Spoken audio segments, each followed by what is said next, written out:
रमजान मुबारक की आमद के साथ ही हैदराबाद में सब्जियों की कीमतें आसमान से बातें करने लगी। बढ़ती हुई महंगाई से शहरी इंतहाई परेशान। अब्बास अली वाहिद से मसीह जानते हैं। जी अब्बास बताएगा।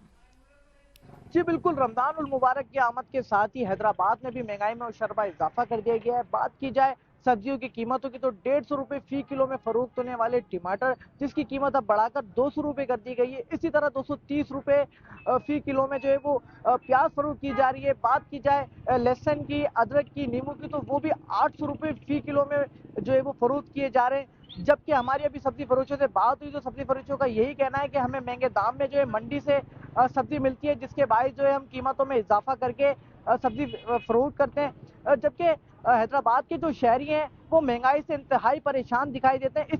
इसी तमाम तर सूरत हाल पर हैदराबाद के शहरियों ने डिप्टी कमिश्नर और प्राइस कंट्रोल कमेटी से ये मुतालबा किया है कि सब्जियों की कीमतों में कमी की जाए ताकि हम रमजान बआसानी से गुजार सकें। जी।